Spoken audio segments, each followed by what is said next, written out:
ఫ్యామిలీని స్టార్టింగ్ నుంచి చూపించేసుకోవడం ఎందుకు చాలా ఇయర్స్ వరకు ఎవరికి తెలియకుండా సీక్రెట్ గా దాచాల్సి వచ్చింది.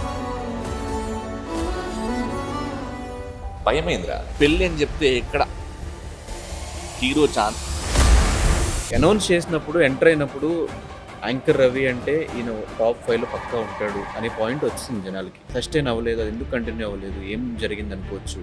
మళ్ళీ లోపల చాలా అదే అనుకోవడం, అదే ఏం తెలియకుండా ఏం చూడకుండా నటిస్తున్నాడు, లేకపోతే లోపల పెట్టిన కొన్ని పేర్లు గుంటనక్కను ఇట్లా గుంటనక్క అన్నప్పుడు అది నేనే అని మీరు ఫిక్స్ అయ్యారు.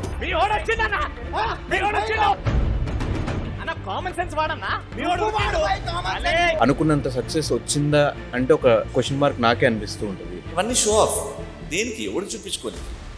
నీకు తెలవాలి, నీ పెళ్ళానికి అమ్మ నాన్నకి తెలియాలి. ఎవరికో చూపించుకోడికి ఎందుకు? నాకు ఇట్లా ఉండాలి, నేను చూపించుకోవాలా, నేను ఇట్లా నా కారు ఇట్లా పరద ఇప్పాలా. బండి మీద వస్తే నీకు వచ్చే వాల్యూ వేరు, నువ్వు కార్లో వస్తే నీకు ఇచ్చే వాల్యూ వేరు. అది నువ్వు ఒక BMW బెంచ్ కార్లో వచ్చావంటే అసలు నేను డైరెక్ట్గా తీసుకొచ్చి లోపల కూర్చోబెడతాను. కార్లో దిగితే మేనేజర్ చూసి నేను రూమ్ వరకు తీసుకెళ్తాడేమో, కానీ స్టేజ్ మీద చేసేది చూసేది ఒక డైరెక్టర్, ఒక ప్రొడ్యూసర్. నీకు ప్రొడ్యూసర్ రోడ్ మీద వెయిట్ చేయడే ఏ కార్లో వస్తున్నావు అని. వీడు హిందూ మతానికి వ్యతిరేకంగా చేస్తున్నాడు అని. అట్లెట్లా చేయగలుగుతారు, అట్లెట్లా చేయగలరు. ఈ దెబ్బకి సుధీర్ ఫోన్ స్విచ్ ఆఫ్. బావా ఇట్లా అవుతుంది, ఇది channel is not reacting.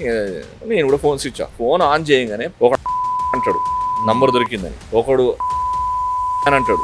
Last ఇయర్కి మీకు చాలా ఇంటర్వ్యూస్ లో ఇద్దరు ఒకరి గురించి ఒకరు మాట్లాడుకోవడం.